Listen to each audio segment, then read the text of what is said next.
Hi friends, welcome back to our YouTube channel. അപ്പം നമ്മൾ ഇന്നത്തെ വീഡിയോ എന്ന് പറയുന്നത് ഞാൻ എൻ്റെ നാടായ മുക്കത്ത് വരെ ഒന്ന് പോയിട്ടുണ്ടായിരുന്നു, ചെറിയൊരു ഉത്സവം കൂടാൻ. അപ്പോൾ ഉത്സവത്തിൻ്റെ വിശേഷങ്ങളാണ് ഇന്നത്തെ വീഡിയോയിലുള്ളത്. ഉത്സവത്തിൽ നമ്മൾ ആദ്യം തന്നെ നമ്മൾ വീടും പരിസരമൊക്കെ ക്ലീൻ ചെയ്യുമായിരുന്നു കേട്ടോ. എന്താണെന്ന് വെച്ചാൽ ഞാൻ അവിടെ വീട്ടിൽ താമസം ഉള്ളതെന്ന് പറഞ്ഞാൽ അച്ഛമ്മ മാത്രമേ ഉള്ളൂ. അച്ഛമ്മ മാത്രമാണ് അവിടെ താമസമുള്ളത്. അപ്പോൾ അതുകൊണ്ട് തന്നെ ഞാൻ നേരത്തെ പോയി വീടും പരിസരമൊക്കെ ഒന്ന് ക്ലീൻ ചെയ്യാൻ വേണ്ടി ആളെ കൂടെ കൂടി. കുറച്ച് ബുദ്ധിമുട്ടുള്ള പണിയായിരുന്നു. എന്താണെന്ന് വെച്ചാൽ ഫുള്ള് കാട് കയറി കിടക്കുകയായിരുന്നു. അപ്പോൾ അതൊക്കെ ക്ലീൻ ചെയ്യാനുണ്ടായിരുന്നു. അങ്ങനെ അത് ഞാൻ ഒറ്റയ്ക്ക് തന്നെ ഇട്ടത്. ഇത്രയും ഈ കാണുന്ന സ്ഥലം മൊത്തം ഞാൻ ഒറ്റയ്ക്ക് ക്ലീൻ ചെയ്ത് നന്നാക്കി. പിന്നെ അതിനുശേഷം പിന്നെ ഒരു ചെറിയൊരു മഴ പെയ്തിട്ടുണ്ടായിരുന്നു. അപ്പോൾ മഴ പെയ്ത് പിന്നെ അവിടെ ഓൾറെഡി ക്ലീൻ ചെയ്തതായിരുന്നു. പിന്നെ ഒന്ന് അടിച്ചു വാരി. പിന്നെ നമുക്ക് അറിയാം, നമ്മൾ അവിടെ വരവ് വരുന്നൊരു ഇതുണ്ട്. താലപ്പൊലി വരുമ്പോൾ നമ്മൾ വിളക്ക് വെച്ച് താലപ്പൊലി സ്വീകരിക്കും. അപ്പോൾ അതിന് വേണ്ടി നമ്മൾ ചാണകമൊക്കെ മെഴുകി, മുറ്റത്ത് ചാണകമൊക്കെ മെഴുകി നമ്മൾ വൃത്തിയാക്കി വെക്കുകയാണ് ഉണ്ടായിരുന്നത്. ഞാൻ പണ്ട് കാലങ്ങളിലൊക്കെ ഞാനിത് ചെയ്തിട്ടുണ്ടായിരുന്നു കേട്ടോ. പക്ഷേ ഇപ്പോൾ എനിക്ക് തന്നെ ഞാൻ എൻ്റെ സ്വത്വത്തിൽ, ഞാൻ എൻ്റെ ഐഡൻറ്റിറ്റിയിൽ എൻ്റെ നാട്ടിലൊരു ഉത്സവം കൂടുക എന്ന് പറയുമ്പോൾ അതെന്നെ സംബന്ധിച്ച് വളരെയധികം ഒരു അഭിമാനമുള്ളൊരു കാര്യമാണ്. എന്താ വെച്ചാൽ എൻ്റെ ഐഡൻറ്റിറ്റി എൻ്റെ വീട്ടുകാർ അംഗീകരിച്ച്, അല്ലെങ്കിൽ എൻ്റെ ആ നാട്ടുകാർ അംഗീകരിച്ച് ആ ഒരു നല്ല രീതിയിൽ എനിക്ക് അവിടെ ആ നാട്ടുകാരുടെ ഇടയിലൊക്കെ എനിക്ക് ജീവിക്കാൻ കഴിയുന്നുണ്ട്. അപ്പോൾ ഇതിനൊക്കെ എൻ്റെ ഈ ഒരു സ്വത്വം ഞാൻ തിരിച്ചറിഞ്ഞ് ഞാനത് എൻ്റെ ഐഡൻറ്റിറ്റി റിവീൽ ചെയ്ത് എൻ്റെ വീട്ടിൽ കാര്യങ്ങളൊക്കെ സംസാരിച്ച സമയത്ത് എന്നെ വളരെയധികം സപ്പോർട്ട് ചെയ്ത വ്യക്തി എന്ന് പറയുകയാണെങ്കിൽ എൻ്റെ അച്ഛമ്മ തന്നെയാണ്. ആൾക്കിപ്പം തീരെ വയ്യ, പ്രായത്തിൻ്റെതായ ബുദ്ധിമുട്ടും കാര്യങ്ങളൊക്കെ ഉണ്ട്.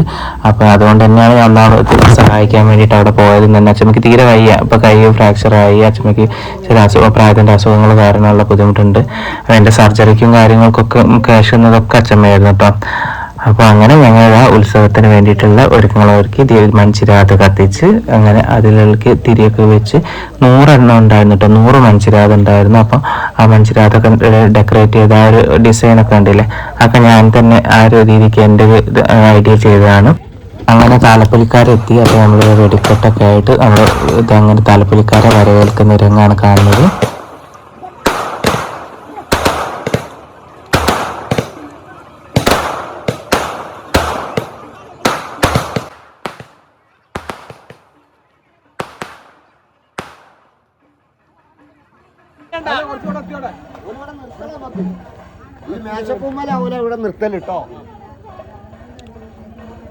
അങ്ങനെ വരവ് നമ്മളെ വീടിൻ്റെ മുന്നിലെത്തി. അപ്പോൾ ഞങ്ങളിതാ വെയിറ്റ് ചെയ്തിരിക്കുകയാണ്. അച്ഛമ്മയ്ക്ക് വയ്യാത്തതുകൊണ്ട് അച്ഛമ്മ കസേരയിട്ടൊക്കെ ഇരിക്കുകയാണ്. അപ്പോൾ അങ്ങനെ അവരെ വന്ന അച്ഛമ്മ എഴുന്നേറ്റ് ഇനി വരവിനെ സ്വീകരിക്കുന്ന ചടങ്ങാണുള്ളത്.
താലപ്പൊലിയൊക്കെ കഴിഞ്ഞ് വരവും താലപ്പൊലിയൊക്കെ കഴിഞ്ഞതിന് ശേഷം എനിക്ക് കുറച്ച് നേർച്ചകളുണ്ടായിരുന്നു, എണ്ണ കൊടുക്കാനൊക്കെ ഉണ്ടായിരുന്നു അമ്പലത്തിൽ.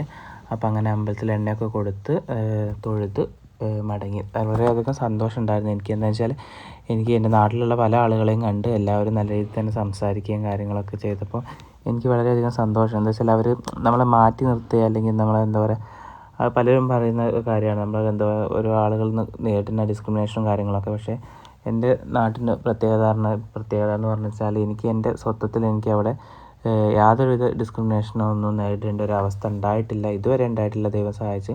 അപ്പോൾ അതിൽ വളരെയധികം സന്തോഷമുണ്ട്. അപ്പോൾ എൻ്റെ ഈ ഒരു ഐഡൻറ്റിറ്റിയിൽ എനിക്ക് ഈ ഉത്സവം കൂടാൻ കഴിഞ്ഞതിൽ എനിക്ക് വളരെയധികം സന്തോഷമുണ്ട്. അപ്പോൾ അങ്ങനെ ഇന്നത്തെ ഉത്സവ വിശേഷങ്ങളെ പറ്റിയാണ്